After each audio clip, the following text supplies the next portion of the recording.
it's in first gear.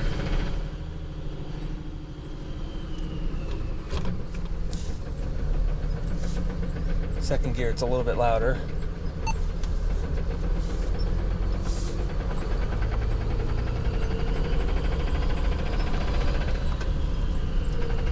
I don't know if that's showing up for you guys or not, but it's really loud. Sounds like I got a rod knock.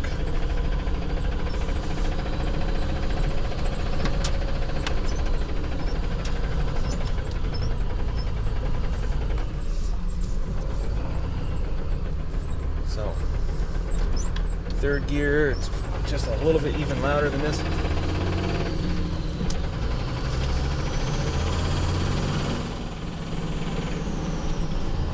Fourth gear, nothing. So if you know anything about these transmissions, fourth gear is direct drive, which means it's not using the countershaft, which means all the power is going through the main shaft. And if you have a knock like that, and it's in every gear except for fourth, chances are something's wrong in the countershaft. Now, I know quite a bit about these transmissions, but I don't know enough to pinpoint exactly what it is without tearing it apart. But I'm 100% sure that when we tear it apart, we will see what the problem is. We won't have to guess once we're in there. Okay, so here's fifth gear.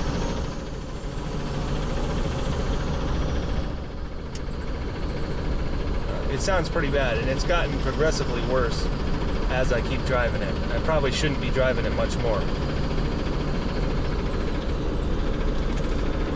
So I'm going to take my 360 camera with a really strong magnet on it.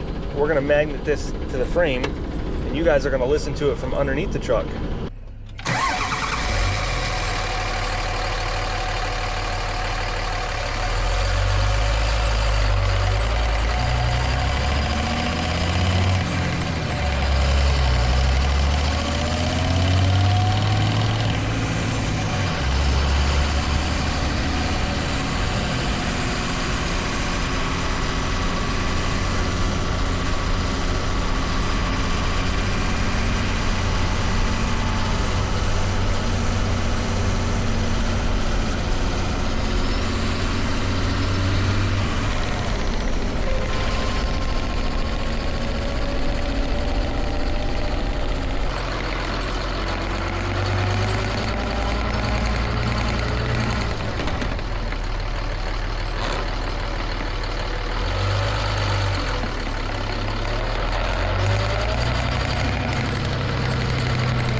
Pretty metallic flavored.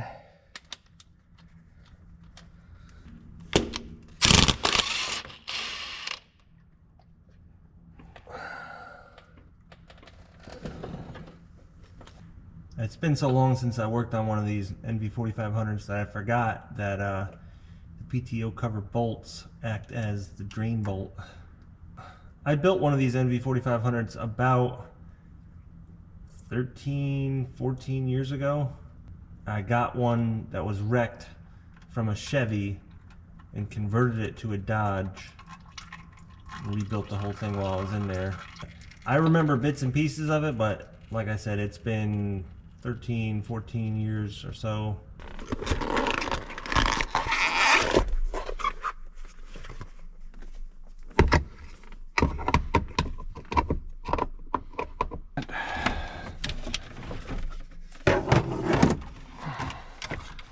Just to get that.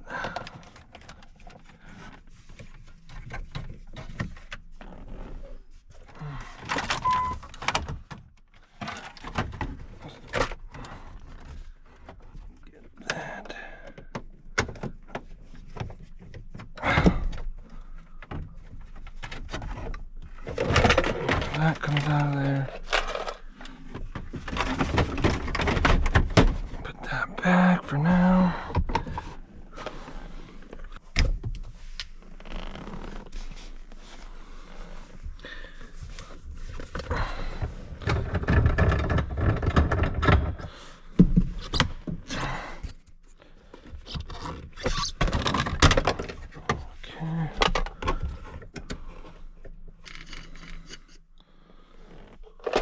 There. That can come off. Now this can come off. A screw.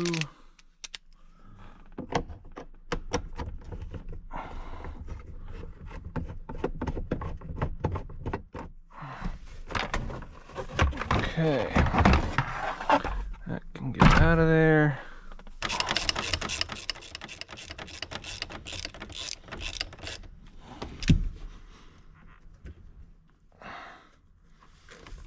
Okay, taking off this shift tower assembly is a must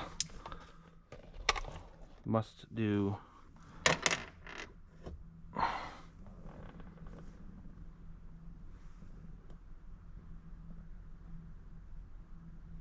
Oh yeah, there's definitely some silverish materials in there. Alright, so we're going to do things a little different than when we put this transmission in. I'm going to just take off the 4 bolts that bolt the transmission to the bell housing. So there's 1, there's 2 that you probably can't see. But yeah, so 1 right there, 1 right there, 2 on the other side, so 4 bolts, and this thing will just drop out of here. That way you don't have to deal with the bell housing as well as the slave cylinder for the clutch. It doesn't reduce the weight a whole lot because the bell housing is aluminum, but it does help balance things a little bit better. And the bell housing, when it's on top of a jack, you got to really get your truck up in the air to get it out from underneath of here. So I'm pretty sure I could get this transmission out with only having the truck jacked up a little bit, which is about 3 or 4 inches. This transmission should have no problem coming out of here on a jack, so it can roll out.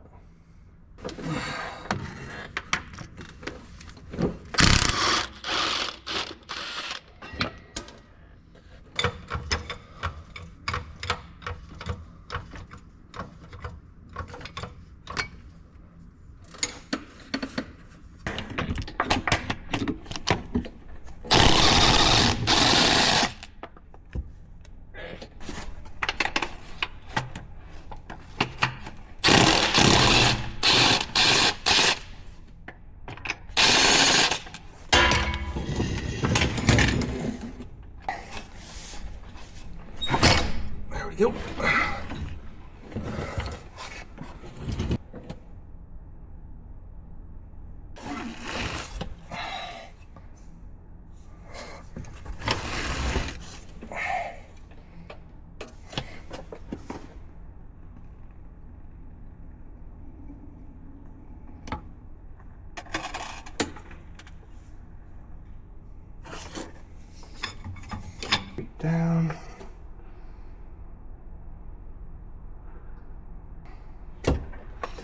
And that is how you pull a transmission in about an hour by yourself.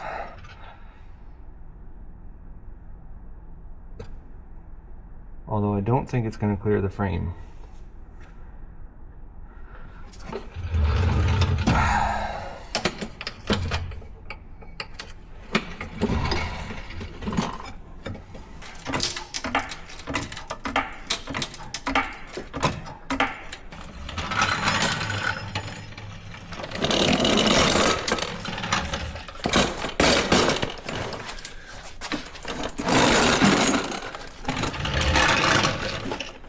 So, alright, so it is late at night. I'm not going to start tearing this down really, but I do want to take the top cover off and just assess the damage the best I can. I really need to take the tail housing off and take the main shaft out to see all of it. But I can see part of the counter shaft from the top, and I can also see it through the PTO cover. So let's just see what we can see from now.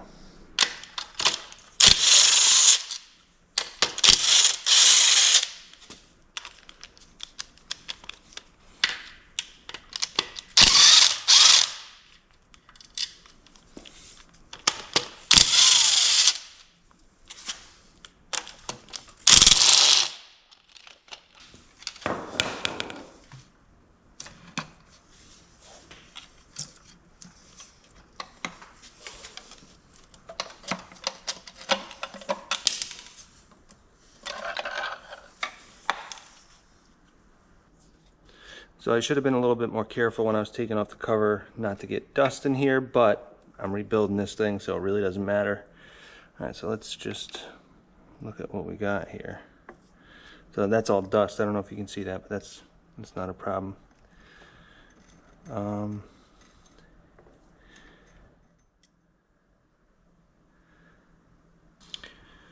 You know what? Our reverse gear on the main shaft looks good. Our first gear looks good. Second gear looks good. Third gear looks a little bit iffy. Oh.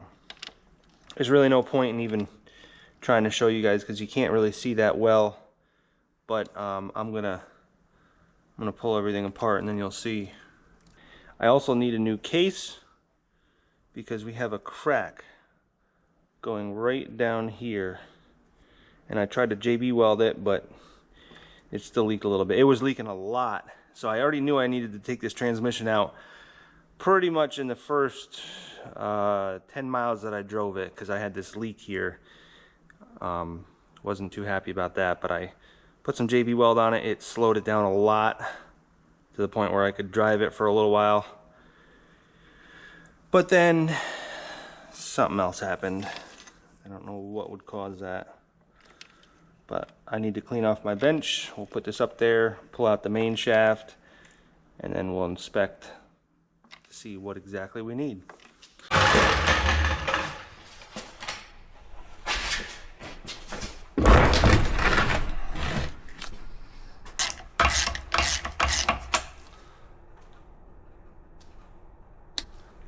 It looks like they were in here. I can see this is not factory sealant here.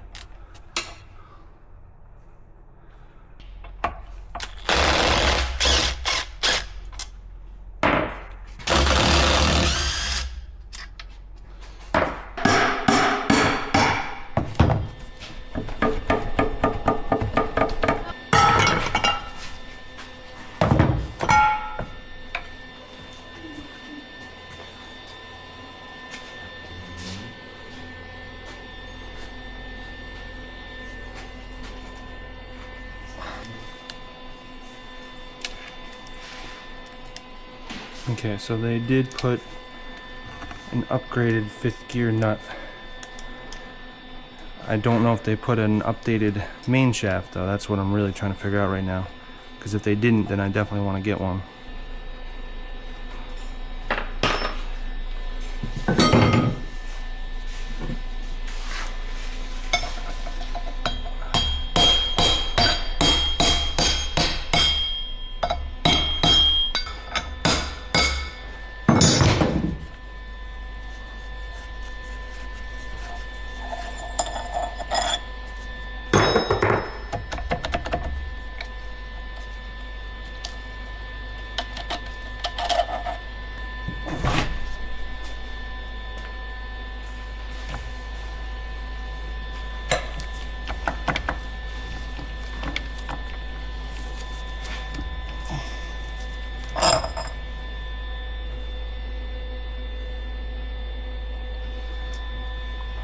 Alright, so this right here is an original main shaft. This is what it came from the factory with, and this is what needs to be updated. See how there's only about 3/4 of an inch of splines? Well, the new updated shaft has splines all the way in here. It's like 2 inches or a little over 2 inches of spline. Because look at this gear. This gear is probably a 2 1/4, almost 2.5 inches of splines on it. So there's that much that's not even doing anything, and you can see that it actually wore a groove in here from being loose. So what happened with this transmission, I can already tell. Somebody lost 5th gear, they just took this tail housing off, and basically they just put this updated nut on here, probably put a bunch of Loctite on and call it good. And it did work, so I gotta give them that, but it's not the right way to do it. The right way to do it was to put a new main shaft on. I mean, if it's on the truck and you're just trying to get back to whatever you were doing, that works. It'll work for a while. But if you even remotely think there's a chance that you have to tear the transmission down for any reason, then the right thing to do is just get a new updated main shaft. And it'll also have a keyway, which this one actually does have.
So this is the input shaft. This is going to be coming from your engine, putting power into the transmission. And this is interchangeable for different vehicles. So I know for Chevy or GM, they use the 1 1/8 inch, which is pretty light for a 3/4 or 1 ton vehicle. Dodge always used a 1 1/4, and then they switched it to 1 3/8. So if you use the 1 3/8, normally you'd put a 13-inch clutch behind it, and you can use the bigger clutch assemblies. I should have done that, but I really just didn't want to get involved in tearing this transmission apart. It's not that big of a deal to change the input shaft. Like, literally, you don't have to do anything that I have done so far. All you have to do is pull that nose off, and then you can just pull this out. So that would be no big deal. This input shaft actually has a bunch of wear on it. So this is going to have to be replaced, which would have been the perfect time to upgrade to 1 3/8. But I'm not trying to make crazy power with this truck. I'm trying to tow with it, but I'm not trying to tow like really heavy with it. I'm not trying to do any sledding. I'm not trying to do burnouts or boosted launches or anything like that. I'm just looking for a pretty much like a stock work truck type of application.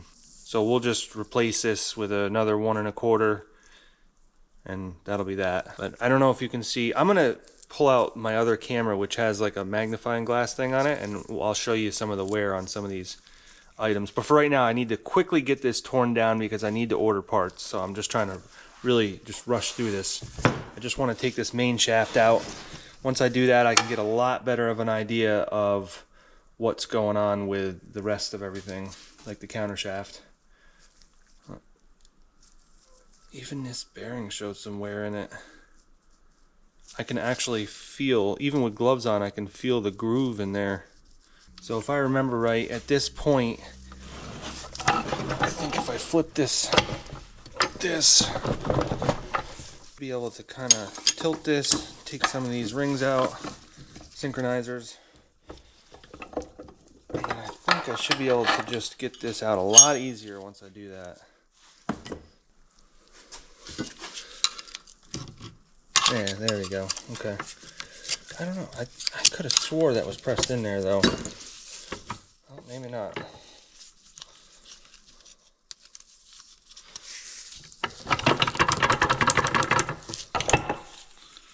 we go.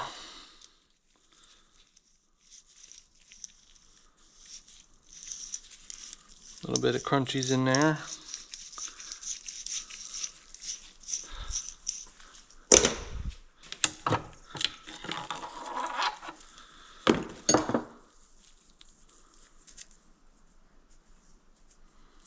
Looks like we got a little bit of wear on that.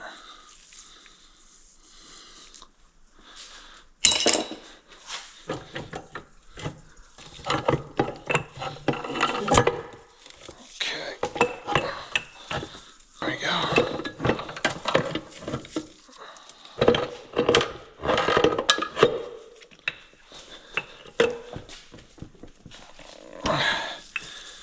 There we go. All right.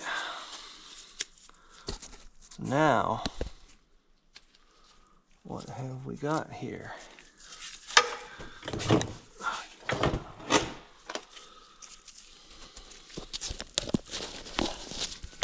First of all, the magnet has got tons of metal shavings on it. Let's see what kind of goodies do we got down here. I got 1 tooth.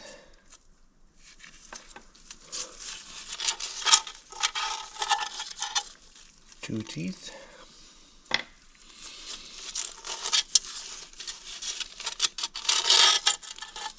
2.5 teeth. And a lot of fine stuff.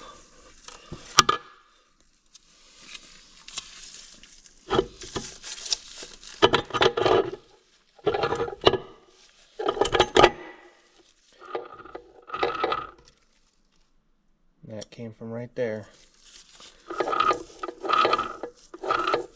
Basically, when this input shaft is on here, that's why we have the wear on the input shaft. But that's like the gear to drive everything. It transfers the power from here over to these gears, and then I believe this is actually reverse right here.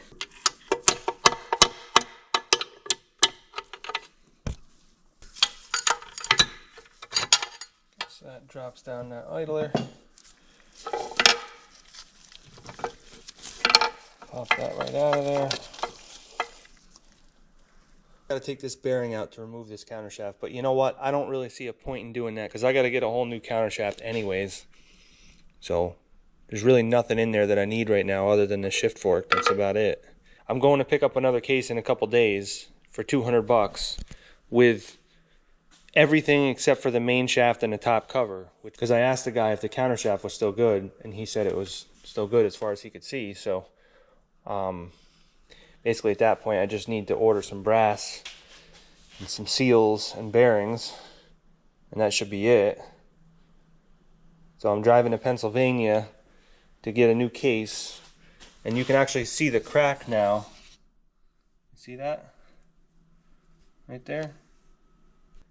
That crack starts out right at the corner, goes to the left, and then to the right, and then up, and around here, goes through here, and then down the other side.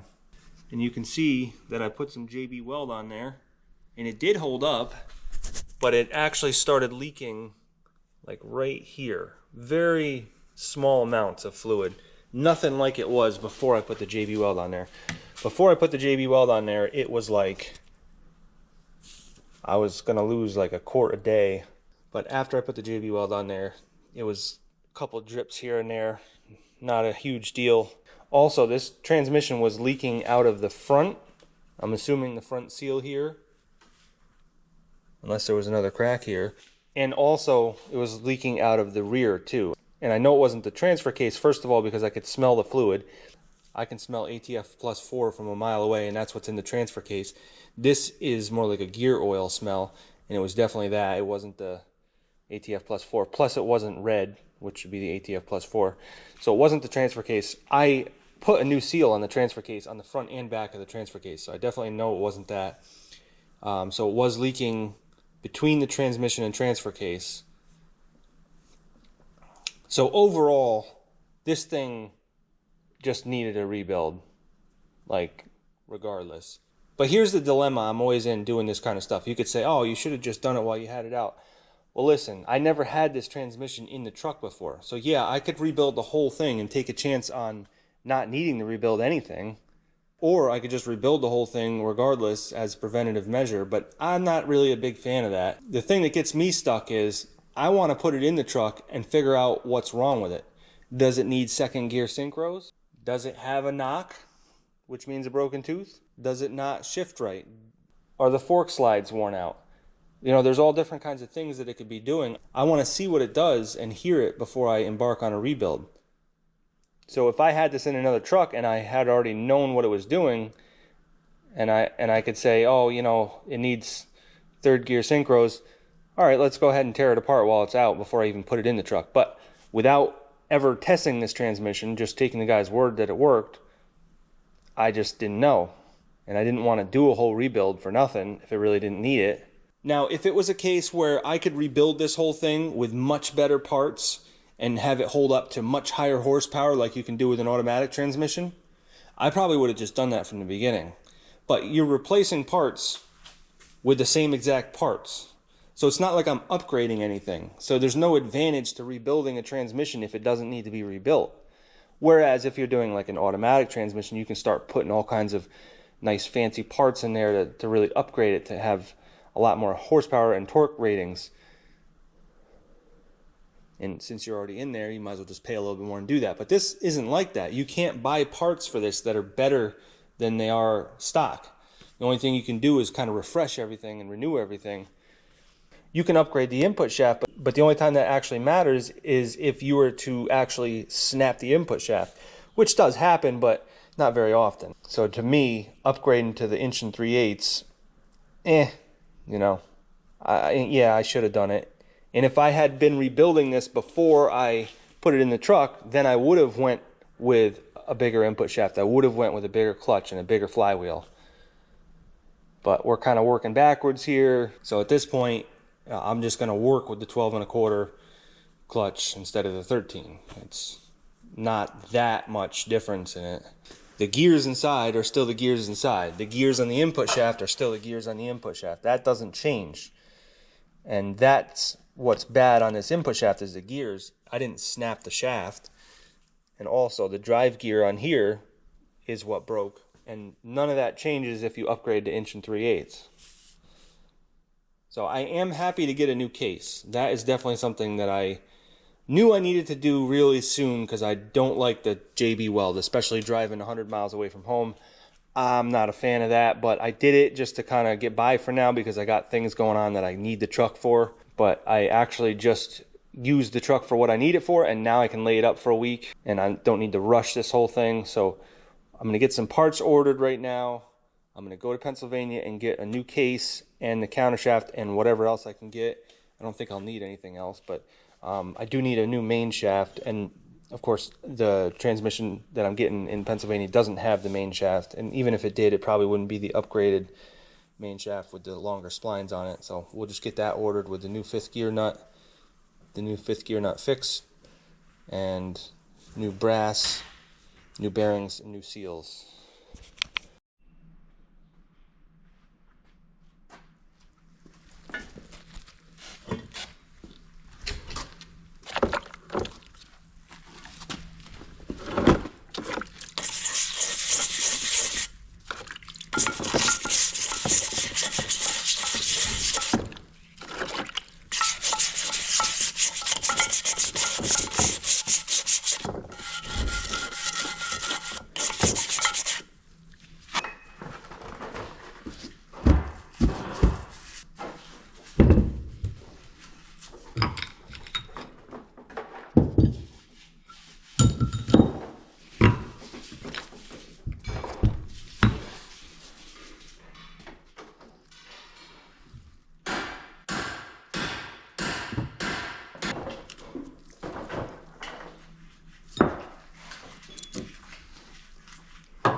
All these parts over here are parts that I'm probably not going to reuse.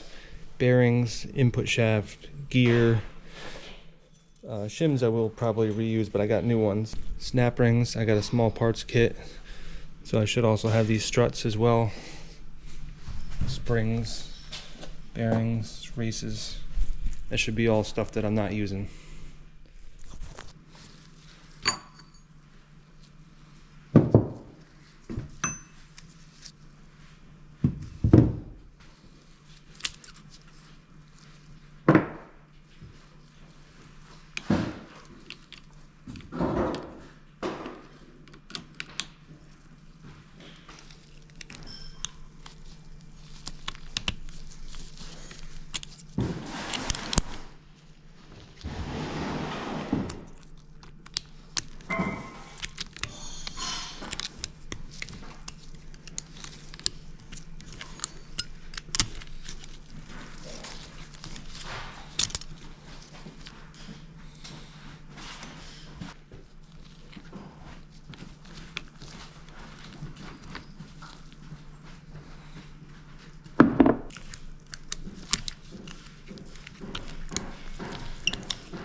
Got like a film on it of just silver, like real thick pasty stuff. Look at that.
Almost pressed on there.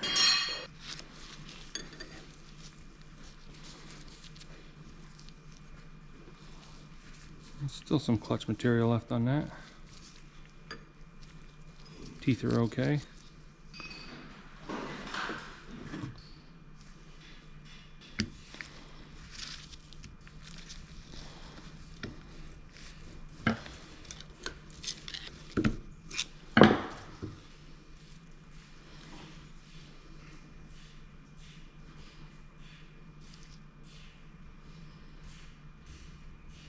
This is third gear, which I got a new one because the teeth on it right here where they engage with the synchros, they're not great. It's not terrible, but it's not great either. So for $70 or $80, I just put a new third gear in.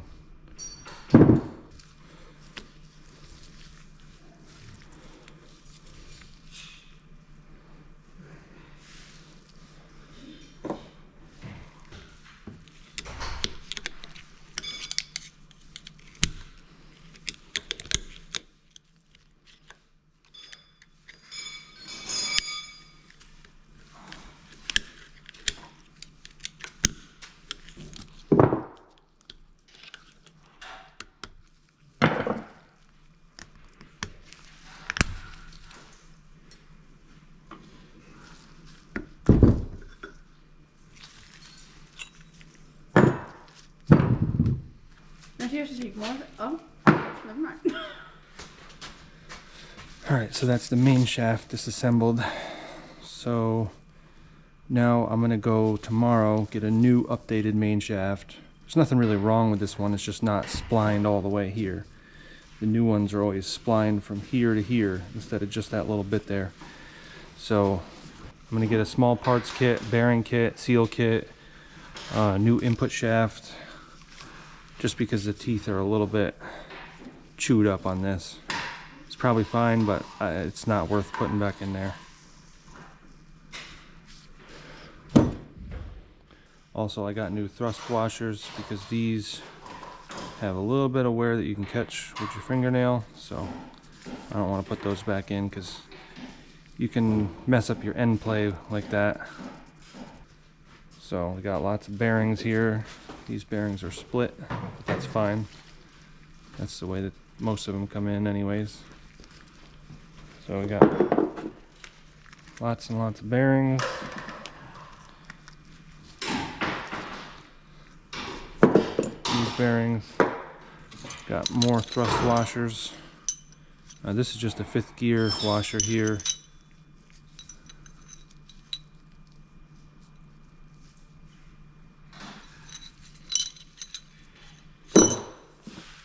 Got a locating pin right here. I don't want to lose that.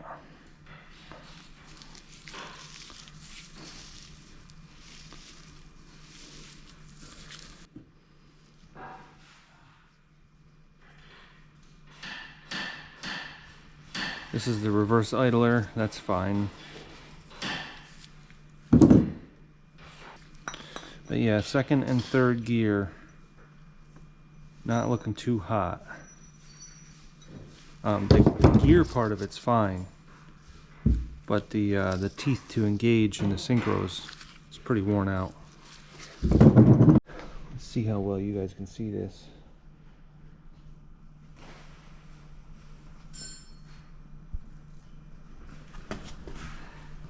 See, those are rounded over right there.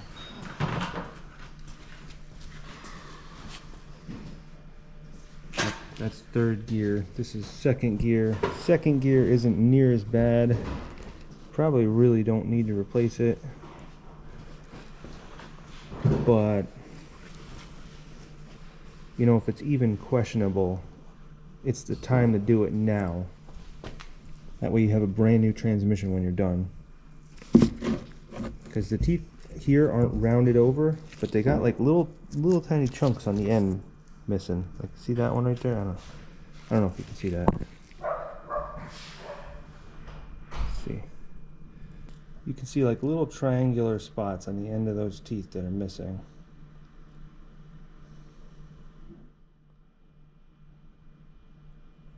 Not really bad, but again, for $70 or $80 or whatever it is, I'm just gonna replace it.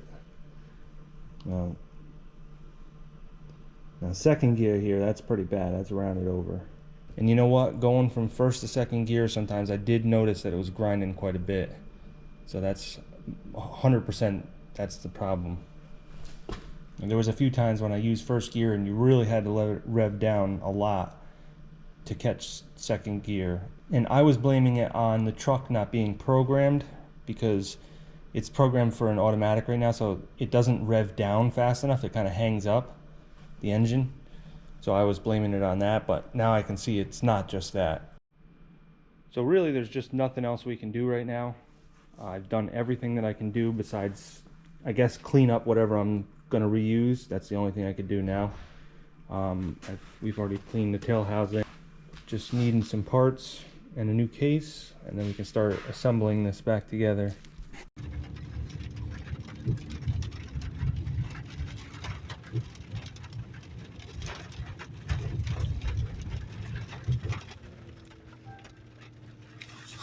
Office deliveries and parts pickup.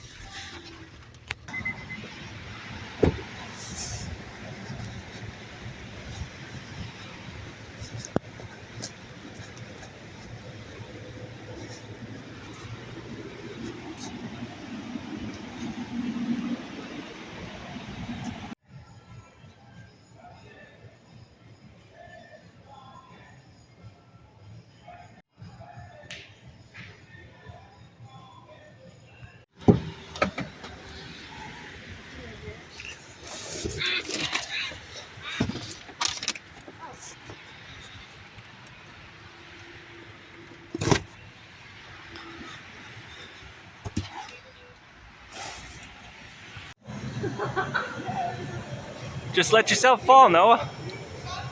Because it's so easy.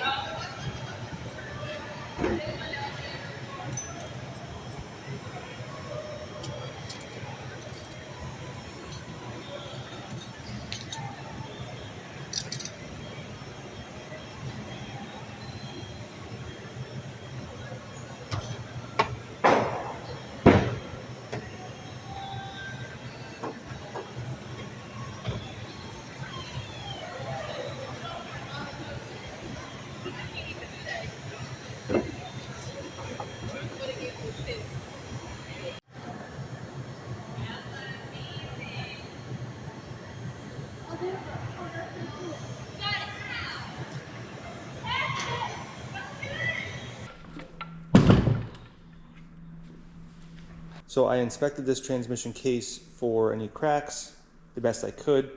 I also inspected the countershaft the best I could while I was on the road. I got back late last night. This morning I checked it over again. Everything looks good to go. I'm going to check the end plate on that countershaft, but I don't really see any need to change the bearings out right now because it's kind of a pain. You got to have like a special puller to pull the bearings out of that. This one, I think I could probably get by just pushing it through, and then I could pull it off with a regular puller. But this one's like deep within a cupped area, and you got to have a special remover to do that. And I could try to split it and pull it off like that, but you know, I don't think it's necessary to really replace these two bearings. If the end play is decent on them, we'll probably reset the end play when we're done, because I'm sure it's probably close to the outer edge of the specs on it. But it doesn't look like anything got hot in here. I didn't get any kind of story on this case. I don't know why somebody abandoned it. I know that the guy that I got it from just needed the tail housing from it, and I don't know why there's not a main shaft. I'm assuming there was some sort of problem on the main shaft, and that's why it's not in here, and that's why the transmission was abandoned. That's the only thing I can think of, because the countershaft looks fine. There's really not any steel shavings on the magnetic strip there, so I don't know what the reason for abandoning this was. But nevertheless, what we're gonna do is wire brush the outside, paint it. I could sandblast it, but it's not worth getting all set up to do that. Plus the sand gets absolutely everywhere.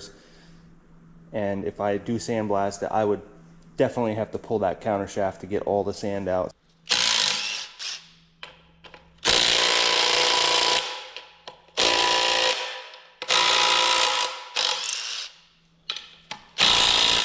This tag says 2598. I don't know if that's the date it was manufactured, but could be. I know that before 97 it was a different case and it uses a different reverse gear, and the way that you could tell was this bulge right here continued over to about right here. So the fact that this had a space right here, I confirmed before I got this that this was actually 97 or later. And like I said, that bulge determines that, which also determines what countershaft you need because of the reverse gear that's on the countershaft. Basically, I could have used the one before 97, but I would have to get a different gear on the main shaft to match the gear that's on the countershaft, because it's a different ratio. There's 1 tooth difference on it.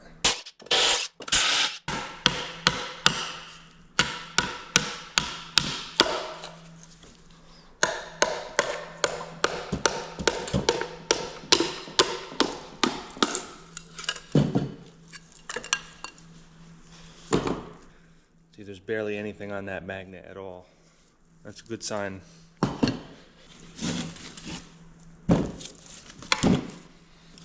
This is supposed to have between 2000s and 6000s, with 2000s being preferable because as things wear out, then you get closer to the 6000s. So the closer to the 2000s you can get, the better. So with the wear in this transmission so far that I've seen, I think we're going to be closer to the 2000s. So let's just check it out. So I don't really care about keeping it on 0 right now. It's just, you can just count.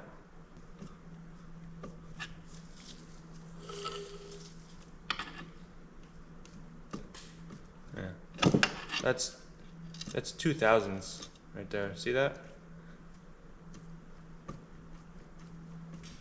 All day long, 2000s. So that shows you that that bearing set on this countershaft is perfectly fine. There's no problems with that. It's probably very low mileage. So there's no point in resetting that because you can't get it any better than 2000s. If you get it too tight, then as things heat up, they have no room to expand, and then you got a problem. Then you start overheating bearings. Plus there needs to be a little bit of clearance for some oil. I don't know, I think this case is a pretty good case. I don't see any problems with it at all. And for those of you that have never set end play before, basically you just put this dial indicator on here and you just take like a bar or something like this, reach underneath the gear and carefully pry it up and down. You can hear like a little bit of a click. You don't want to pry it too hard because you can break the sides of these teeth. But I mean, look, here's the process. You literally just take the bar, just rock it back and forth, and that's it. People get so intimidated by this stuff, but it's super simple. I kind of did make the mistake of not checking the end play before I took apart the other transmission. I kind of jumped the gun a little bit on that. Just for reference purposes and for analyzing what happened to the transmission, I definitely should have checked the end play. But the most important thing is that you just check and shim the end play before you put the new transmission together. That's really the most important thing. I'm just talking about for diagnosing purposes to figure out what exactly happened with the other transmission. It gives you a better idea if you know what the end play is while you take it apart.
So I decided instead of using black like I did before, I just went with an aluminum color, which is like a metallic silver.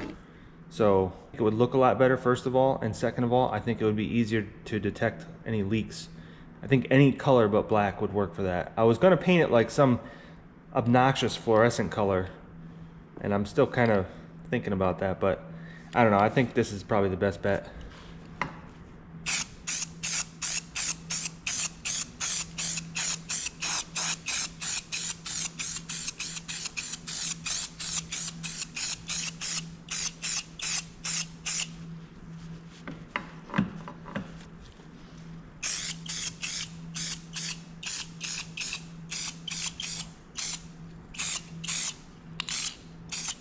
I kind of like that.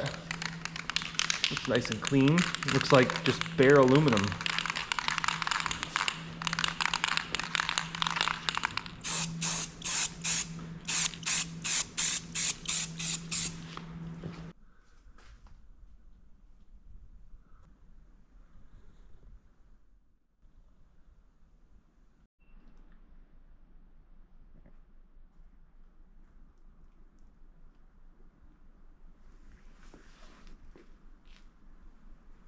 So I got all the pieces ready to go back on the main shaft, and then the main shaft dropped back in the transmission. So the new parts we got, full spline main shaft. See how the splines are like 2 1/4 inches versus that little bit right there. Remember how I said the 5th gear is about that long? So I don't know why they didn't just full spline it from the beginning, but nevertheless, we have a better shaft now. Also, there is more threads here. It looks like about 3/8 or 1/2 inch more of threads. So this is the updated main shaft. Other than that, from here back, it's exactly the same. Got a new input shaft. This transfers the power from the motor into the transmission. So I also got a new 3rd gear. The engaging teeth on the outside were totally worn down. Got a new 2nd gear. Same thing. The engaging teeth were worn down. I also got a synchro kit and a bearing kit. I got a couple of the new thrust washers. Just wasn't happy with the way they were looking. So I got 2 of those. I got a small parts kit, which has got all the new snap rings. It's got the little dowel in there. It's got a couple of new like nylon washers, lock rings, shims. Here's the updated 5th gear nut, and I'll show you that when it comes time to it. That's a nifty little thing going on. So some guys will drill a hole in a board and they'll be able to put this in there and assemble it like that. It's not a bad idea. I don't think it's really necessary. You can flip this around and it'll it'll balance itself for the most part. I mean, you can't really knock it too much, but if you're careful, you can just assemble it right on the table like this. So the first thing I'm going to do is flip it around so the splines are down. In the small parts kit, there's going to be these lock rings, and these are some of the easier ones to install. We're going to put this lock ring on the second to bottom groove right here if the main shaft is assembled like this.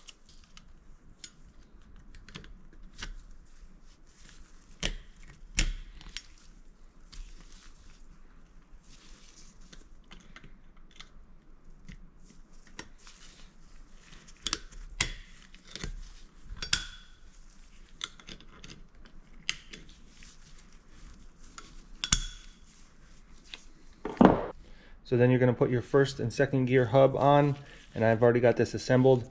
There's these struts that go in here with springs, and they are a pain to put back together. I remember the first time I did this, that threw me for a loop. This tapered edge goes up, another locking ring on top. Lock ring, snap ring, the same thing. Sometimes I mix them up.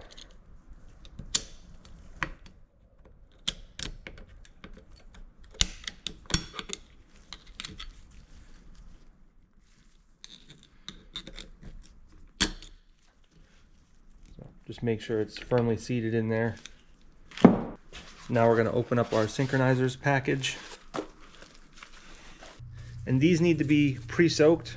So the place that I got all these parts from was Rockland Standard Gear, and they actually make their own fluid specifically for this transmission. So how cool is that? This is a GL65.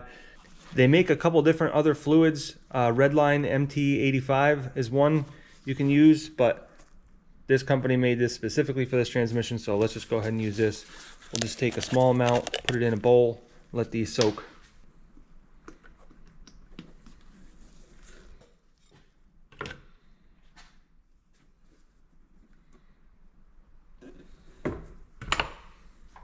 So I'm going to go ahead and put my outer synchronizer in first.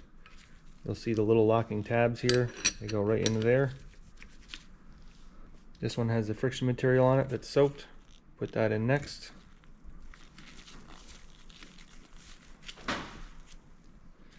Then you put your inner synchronizer in. I think that's called a cone. One more of these snap rings on this side.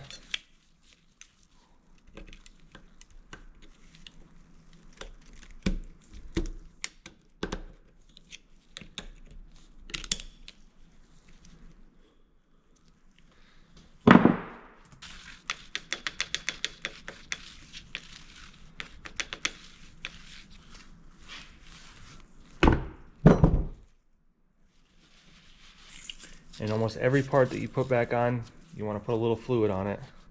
So the exact same process on this side. Your outer synchronizer, friction material,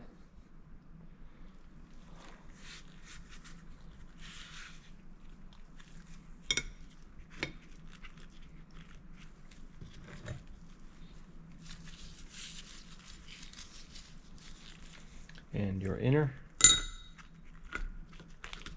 and then another snap ring. And that's all four of the big snap rings.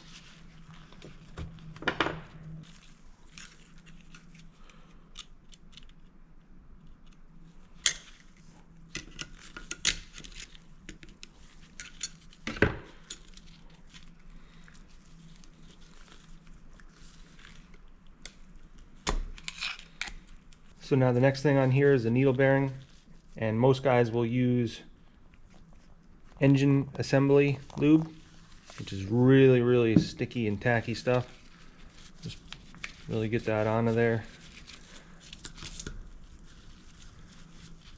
Put a little bit of assembly lube on the face here for thrust purposes. A little bit on the back side.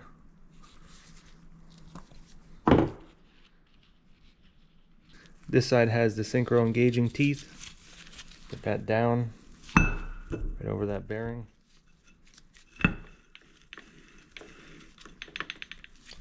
reverse clutch cone.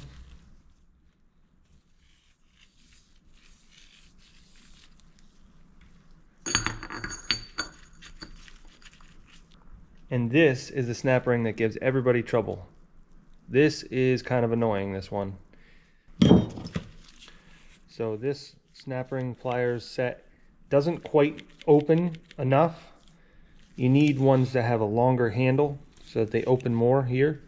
So I'll put some vice grips on the back side just to hold it, because otherwise it'll twist on you.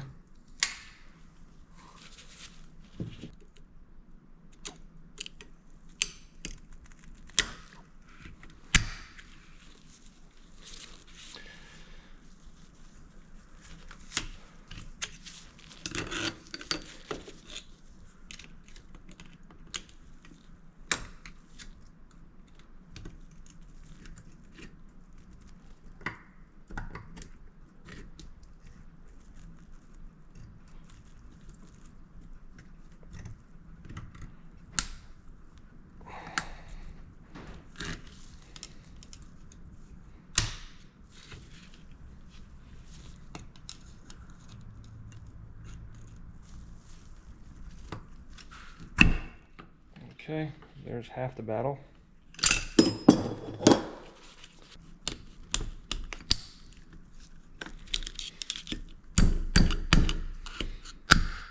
There we go. That definitely went a lot easier than the last time I did it. I like to keep things as clean as possible while I'm doing this. If you hear any kind of crunchy sound while you're assembling this, you should probably go back and clean things. I just put the 5th gear on here to see how it engaged on it, and it kind of got it dirty.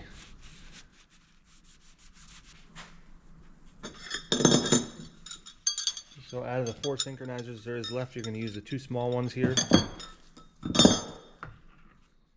Since it has the friction material on the inside, you want to make sure you get some lube on there.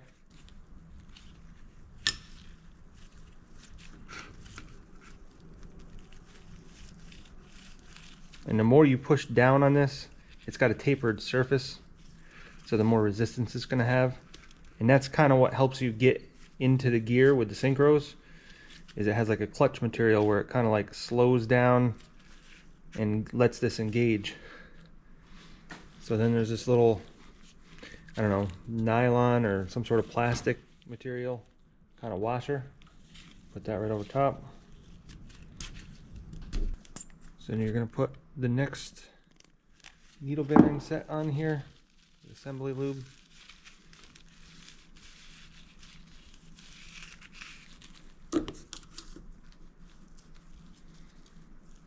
So now I can show you a frustrating part. I'm just going to put this on here for now just to kind of give it a place to rest. But these struts and these springs need to go in here. The spring needs to go in here. The strut kind of, you got to kind of compress the spring a little bit.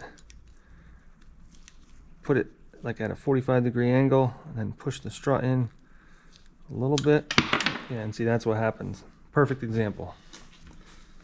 So you end up losing the spring sometimes, which I kind of just did, but I'm not worried about it because I got plenty more. Not only did I get some in the small parts kit, but I also got some in the other case that I got. Be nice to, oh, there it is.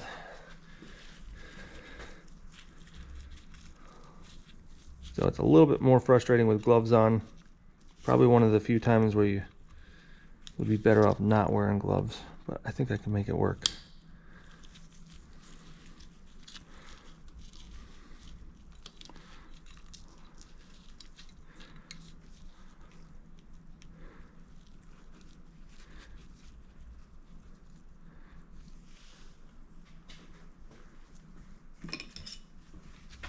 So you slip a small screwdriver underneath so that the spring doesn't push down, and you can start pushing this down.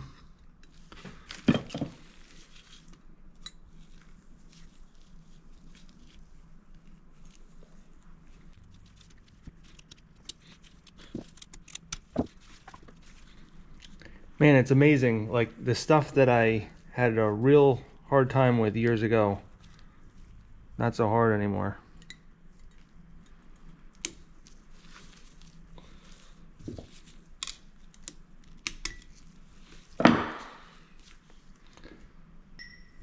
and there's 2 hubs, and you can only put one on the right way. I think one will fit with the tapered side up, but it won't fit this way. So let's just see.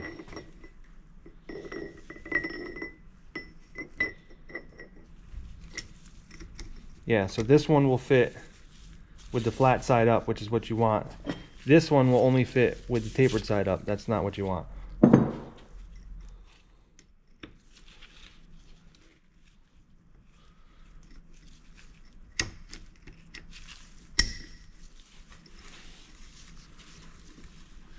So those little struts, I believe what they do is they kind of hold it in gear. So I just put this on here just like this, just to kind of give it a way to be held, but it actually goes on upside down. And these other open flat spots here line up with the flat spot on this outer synchro ring.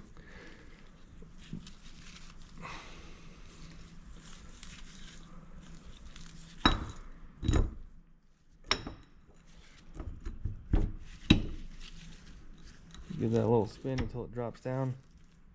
Get your finger out of there. And there we go. I got my 2 thrust washers here. We got to figure out which one goes here.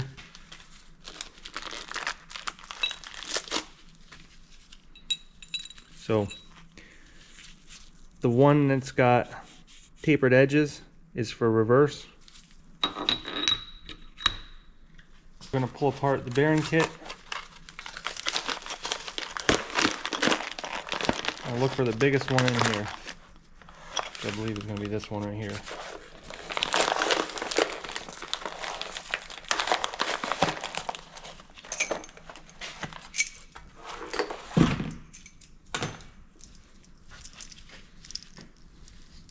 Little engine assembly lube on there.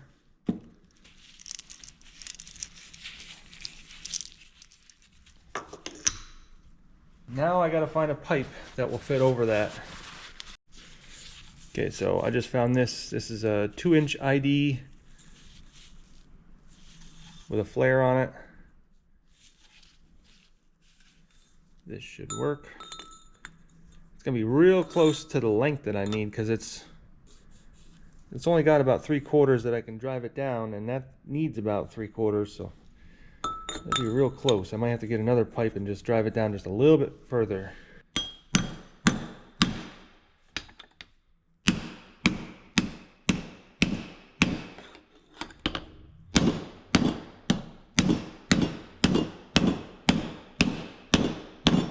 So there's like a shoulder on the shaft. You want to make sure that the inner race, the top of the inner race, is flush with that shoulder.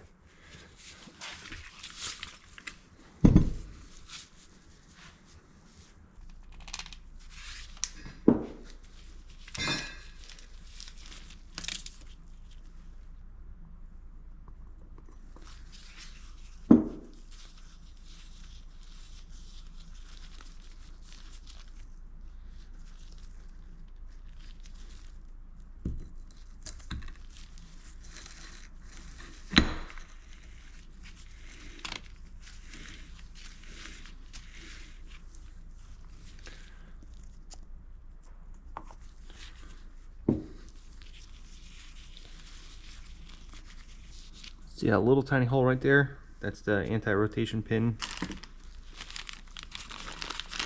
And there's nothing wrong with the one that was in here, but we got a new one, so we'll put that one in.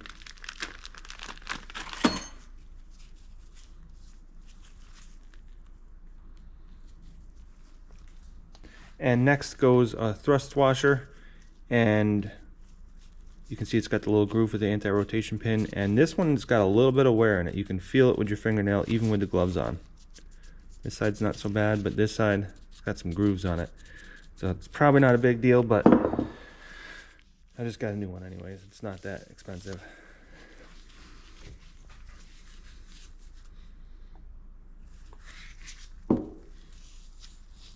It's kind of almost seeming like something was wrong with the lubrication on this transmission, because there's some parts that really shouldn't have much wear in them that do.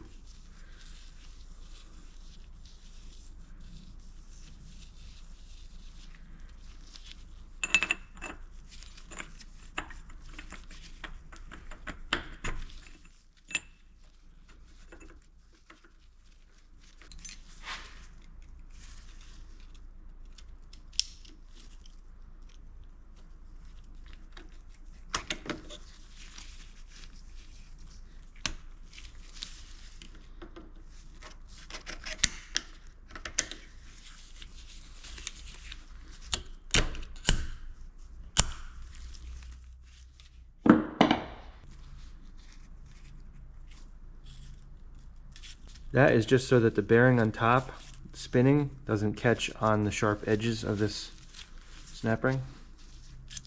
Just a very thin washer.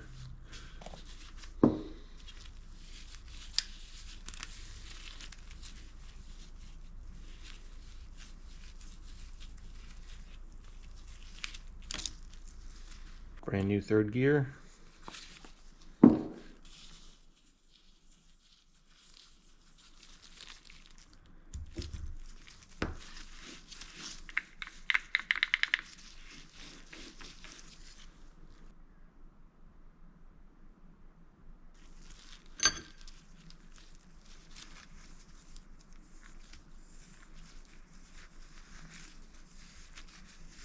So this is the hub that's going to go on here, and there's a oil groove on this side just outside this raised area, and that needs to go on top.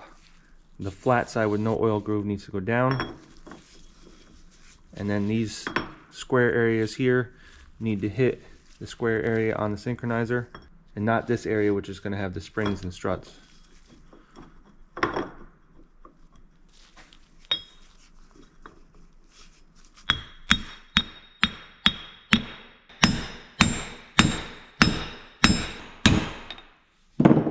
When I was taking this apart, this is the area that I had to set down on a piece of wood and slam it. To get this off, I had to turn this upside down and just slam the whole thing on a board a few times, and then it came off. It's kind of pressed onto the splines there.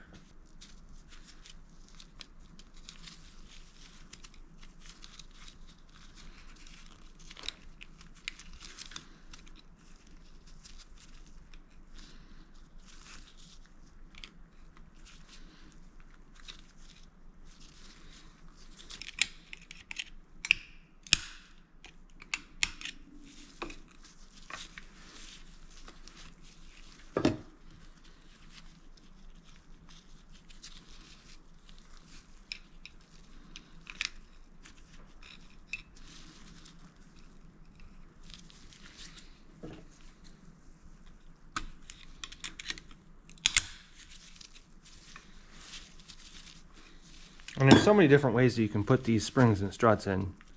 This one works pretty good. You just kind of tilt it up, push the spring in a little bit. The spring's going to push down.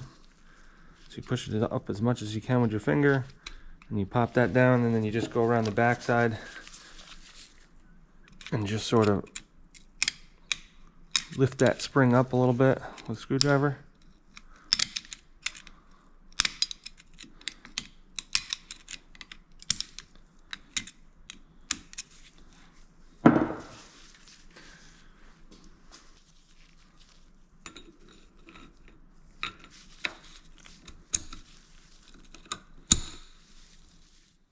So now this main shaft is fully assembled, ready to go back in the case. That looks beautiful. And like I said earlier, I checked the end play on this counter shaft. I don't see any problems with that. The idle ear gear is going to be fine as well. So let's just go ahead and move forward with putting in the main shaft.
So this is a new 4th gear clutch cone.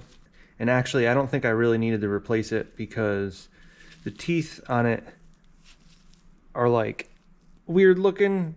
And I thought that they were worn down, but I forgot that they kind of slant one way and not the other, instead of coming to like a perfect triangle. So this is fine. I also got one with this transmission, and it has very little wear, but you know, since I got it, I'll just put it in.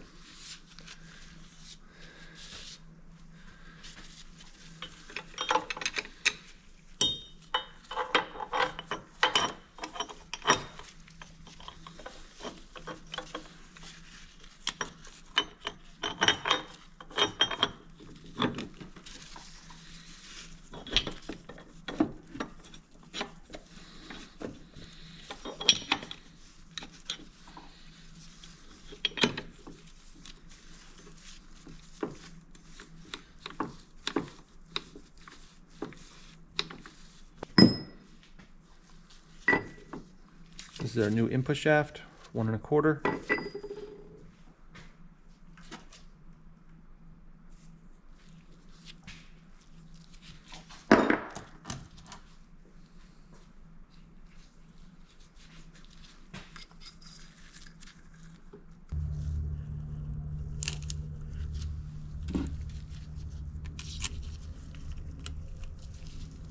Now we just need to put a bearing right here.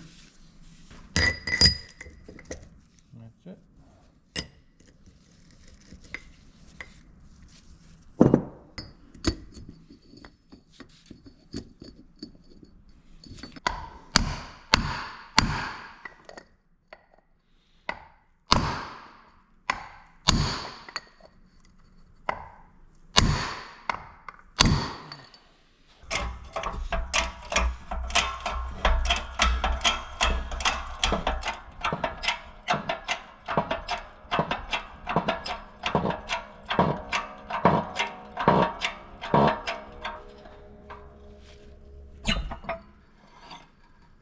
And I keep a plethora of pipes like this around. Every time I go to the steel yard, they have a scrap section, and I always go back there and I just get pipes that I think I don't have already. They work good as cheater bars and driving bearings and all kinds of stuff. So it's good to have all kinds of pipes around here.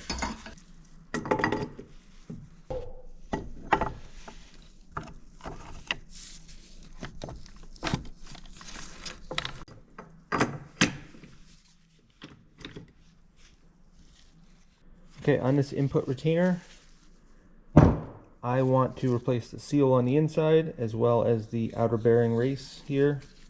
Probably not necessary to replace this, but I have a new one. So let's weld around the outside. That should hopefully shrink it, and it'll just pull right out of there.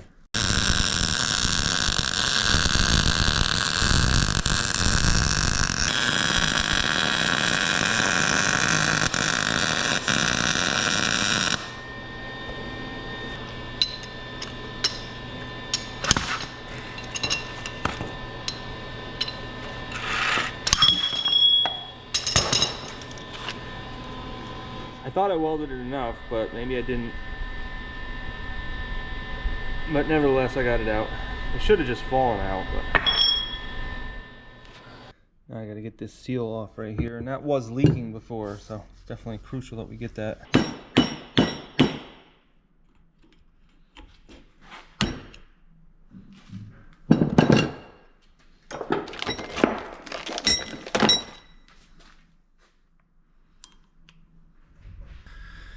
So before I put that seal back in, I'm going to heat this up so it expands. And I also froze the bearing race.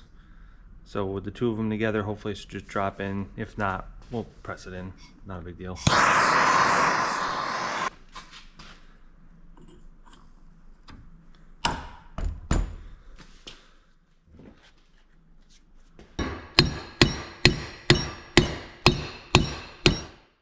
Alright, so it doesn't really seem right, but they had the flat side facing that way.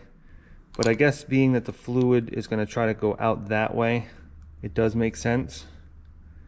Because you'd always want the flat side on the side that you don't want the fluid on, if that makes sense. So I had to just find another pipe that fit just like that without hitting the inner lip and with being closer to the outer edge of this. So again, saved by the pipes.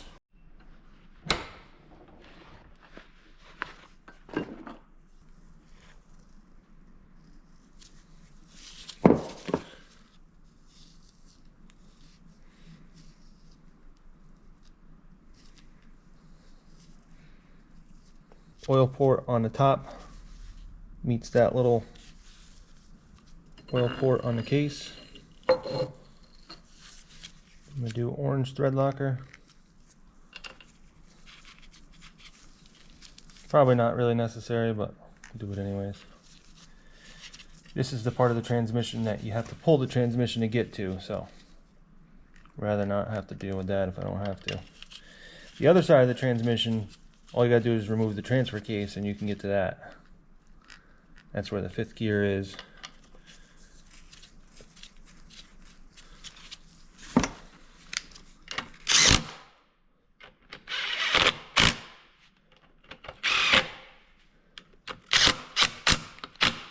.28 foot-pounds.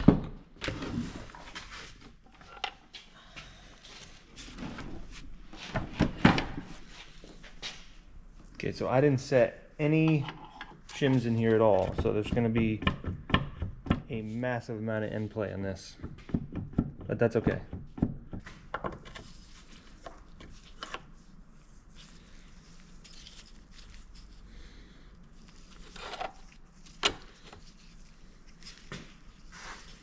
So I'm going to guess like 40 thou without any shims. Oh yeah, look at that. It goes from 32. Anyways. So now you can take a digital caliper, add the shims up together until you get 30 thousandths, which would leave you with 2 thousandths of clearance.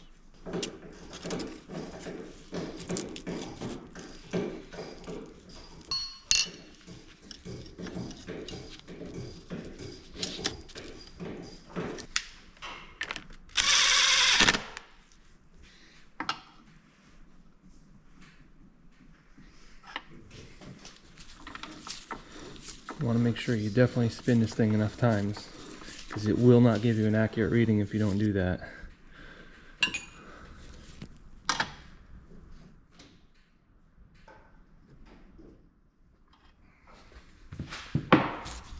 Alright, so basically at this point I'm ready to wrap this transmission up. The one thing that I am missing is the needle bearing for 5th gear on the countershaft. I accidentally broke it. I was messing around up here and I knocked the main shaft down and it hit the needle bearing and broke it. So I had to order a new one. It should be in a couple hours today, and I'm really hoping to get this transmission wrapped up, installed in the truck, and just done. So I can't put my 5th gear assembly on the countershaft right now, which I really want to do before I do the 5th gear and the 5th gear nut. So I just tentatively put that back on just to be able to paint this. But now I need to put the gaskets. Most guys would just use a sealant on here, and that's totally fine. I just happen to have these, so I'll put them on.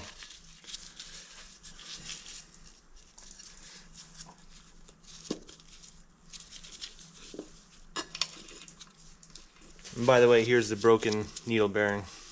Now, I was just messing around up here, and since this bench is wood, it moves around too much. I gotta build a steel bench.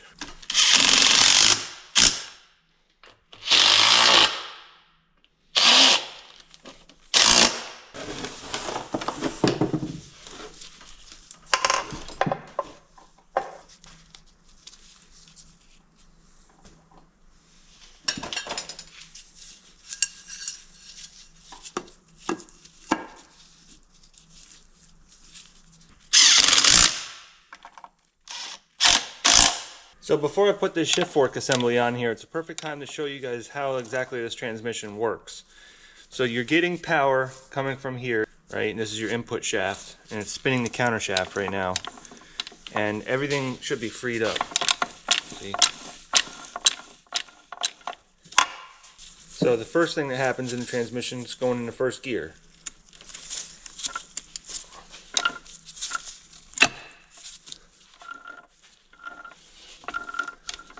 So you can see I'm spinning it really fast on my right and it's going really slow on the left. That's first gear. Second gear, spinning a little bit faster.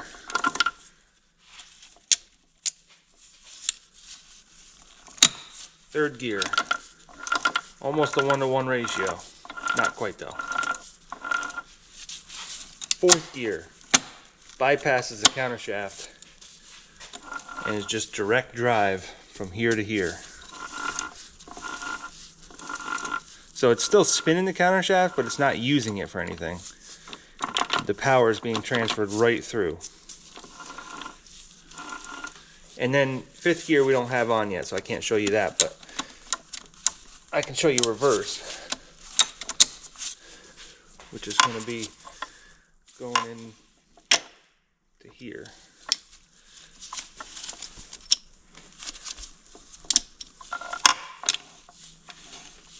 So you can see this shaft is turning the opposite of this shaft.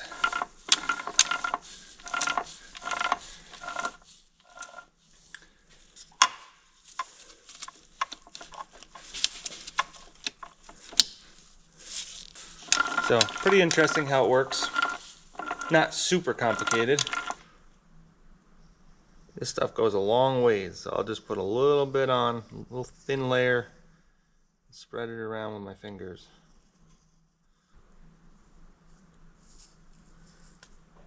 So I just gotta catch this shift fork with the housing. And this is for fifth gear, but it's also controlled by the same fork that does reverse.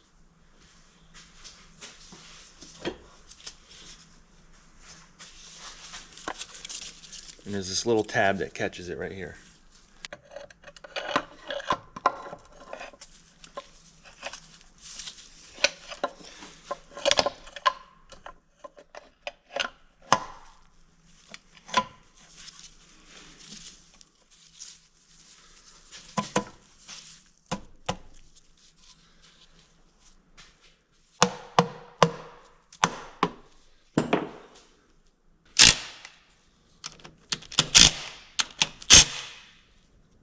One other thing I could do while I'm waiting is get the tail housing all situated.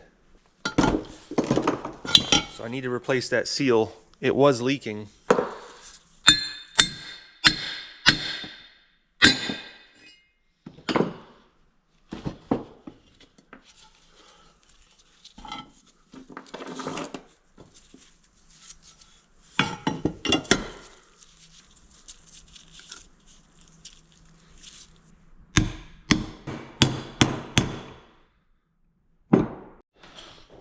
Okay, so UPS just came and here is my needle bearing.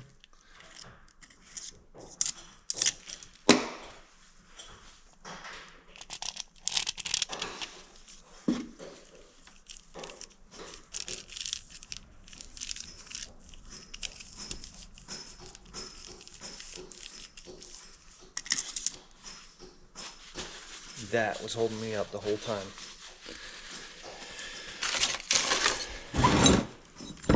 So here is my fifth gear on the countershaft. You can see we got a groove here for the shift fork. So they kind of got to go in together.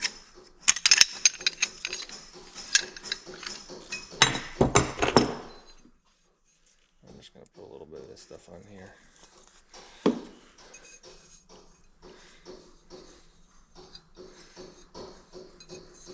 Only because fifth gear I think is one of the last things to get oil when you start up dry.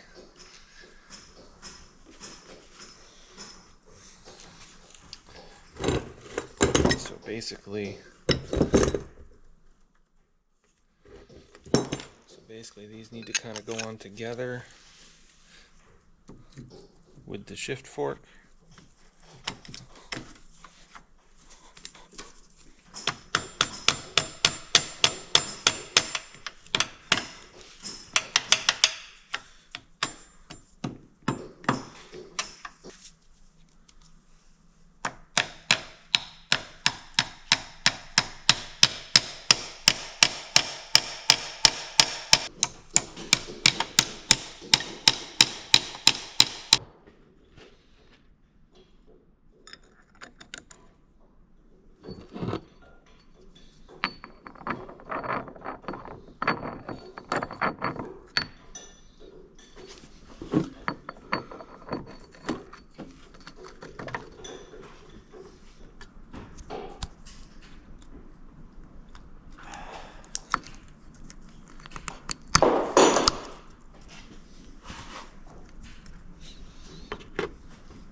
2 snap rings on that.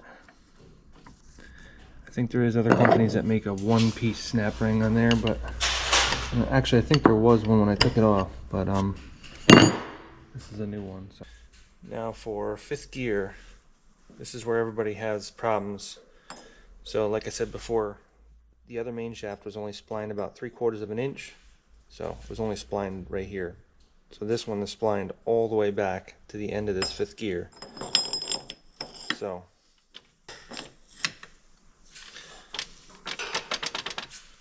So what happens with these is people lug them because these diesels have a lot of torque at low RPMs, and low RPMs is where there's a lot of what do you call it, harmonic distortion. There's a lot of vibration in that. So what happens is this 5th gear will start pushing on this 5th gear nut, and it'll make it actually spin off. Even with these set screws on it, even with all different kinds of things, it can still come off. So this system that I'm using has a bunch of different methods to eliminate that from happening. So first of all, I'm going to put Loctite 620 on these splines here, which should help retain that on there. This is specifically meant for slip fit splines on shafts. So it's kind of like a thicker material. So what we're going to do first is just coat this everywhere with this stuff.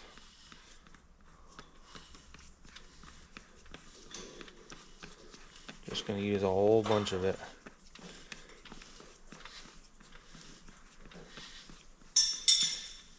Also going to put it on the splines on this 5th gear.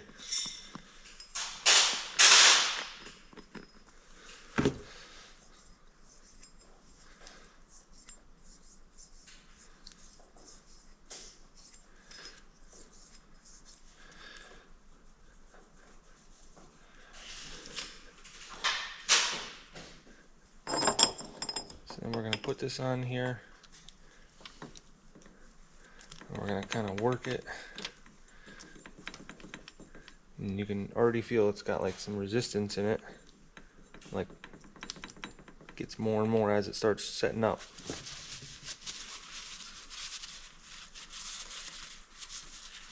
Getting the residual stuff out of the bearing because it's starting to work its way into the bearing. I don't think that's probably very good for it.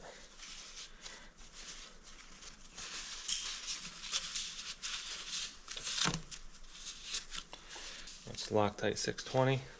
You could probably use Loctite 680, and I think there's like a 642. I think it would probably all do about the same. This is specifically meant for retaining splines on shafts.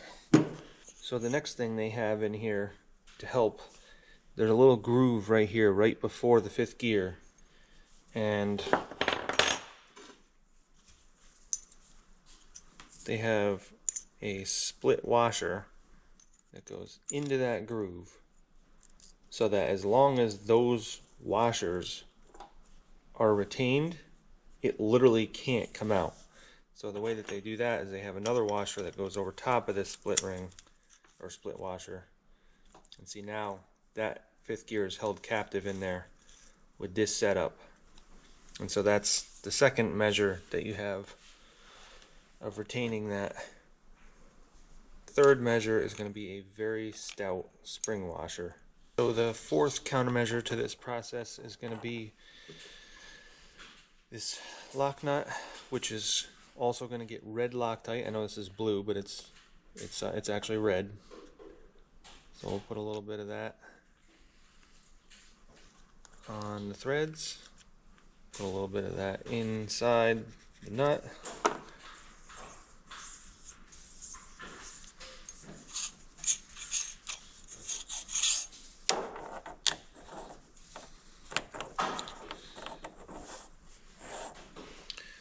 As I'm spinning this around, you can see there's 2 holes in it. So that is going to be for some set screws that also have some brass plugs. Brass or copper, I can't remember, but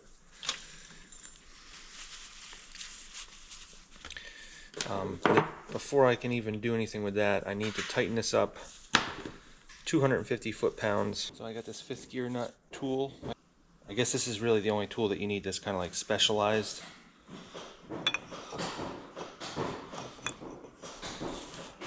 And I had one of these before, but moving from one house to the other, I had to order a new one.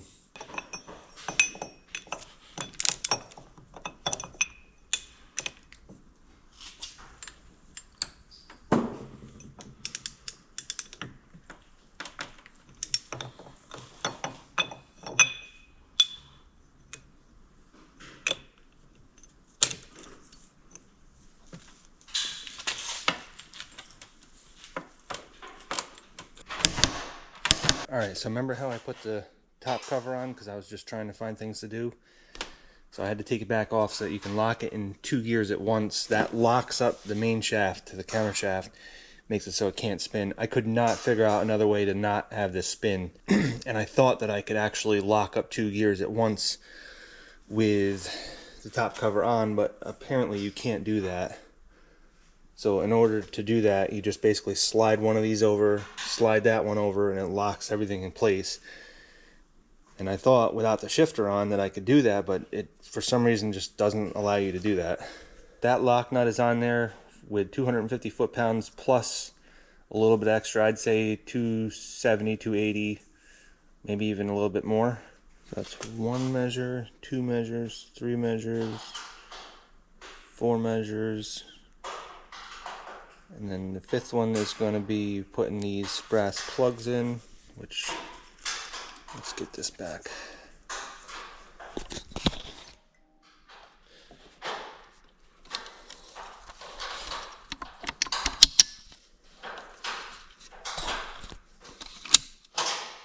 Okay, so it's back in neutral.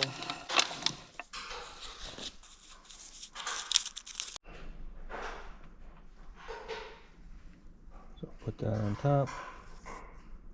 Take this little brass plug here, drop it in there, just like so.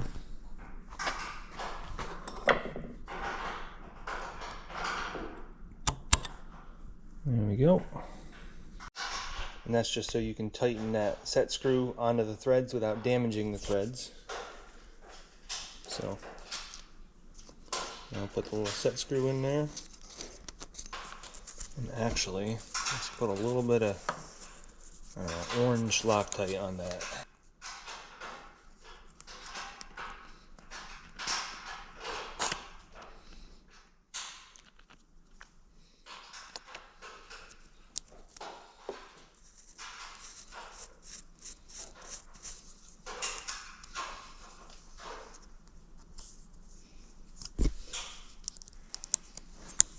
Get that nice and snug.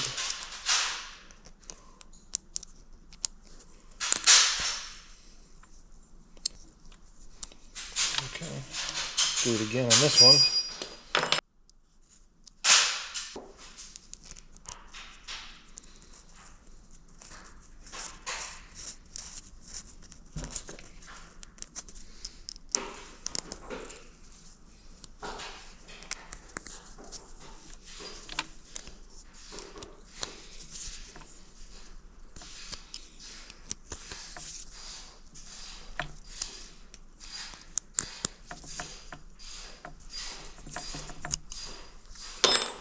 Then the last thing we want to do,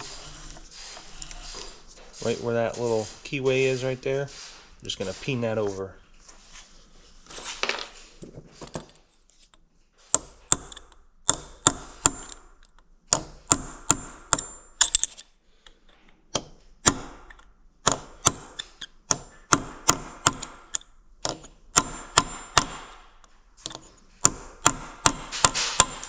So I failed to see how that could ever come off, but apparently it's happened. So I don't know, these guys are pushing some serious power and using 5th gear when they shouldn't. I guess, I don't know how that would come out. I mean, you guys see what I just did. That's basically bulletproof in my mind, but apparently it only works like 90% of the time, so I'm sure I'll fall within that 90% of the time because I'm not going to be abusing this thing. There's a lot of guys that abuse their trucks. I'm not going to be one of them. I got other bigger trucks to do heavier duty stuff. I don't need to tweak this out to the max.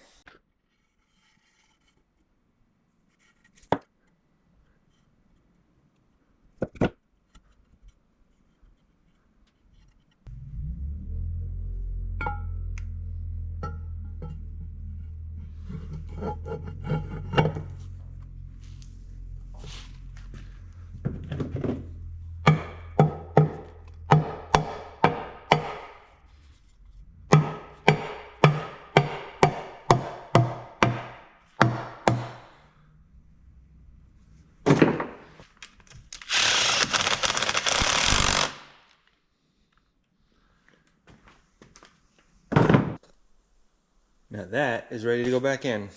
I was gonna paint the top of it silver, but I'm done with this thing. Let's put it back in. Just put some tape on the top just so we don't get stuff in it. That's about it.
Alright, well, seems like that was a pretty successful rebuild.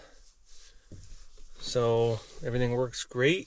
It's shifting a lot smoother than it was before, especially in first and second gear. I was having a hard time going from first to second gear before. I had to really let it rev down before it would go into second gear. It would grind a lot going into second. Downshifting from second to first surprisingly wasn't that bad. But and downshifting from third to second wasn't that bad. It was just first to second that was kind of bad.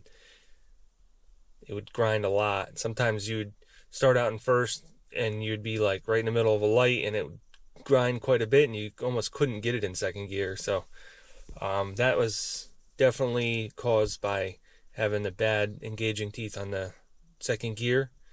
The synchros weren't really that bad, although the friction material on them, you know, the clutch part of it was kind of caked up with some silverish material. Maybe that had something to do with it too.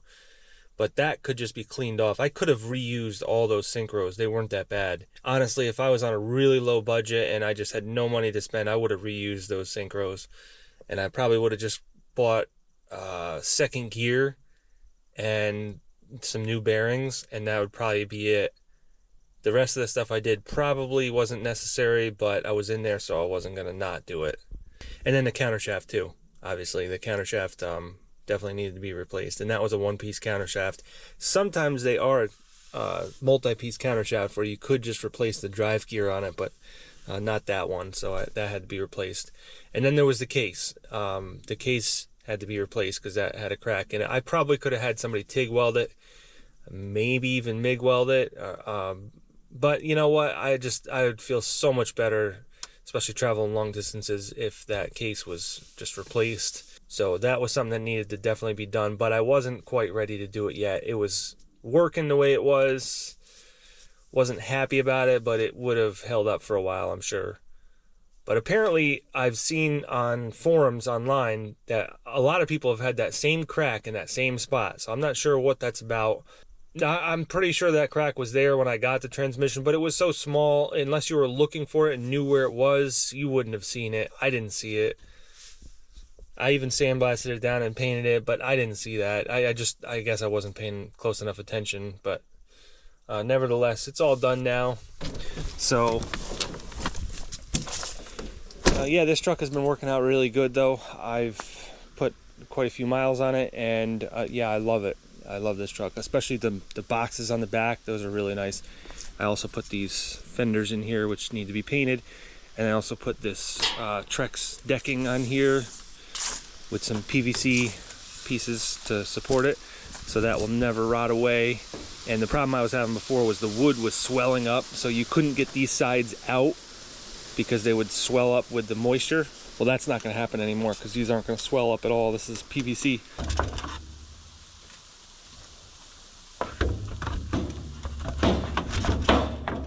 So that was one problem that this bed always had, is that the sides were very, very hard to get out, so I just never took them out. Even the back was really hard to get out, but not the case anymore. I'm doing it one-handed here.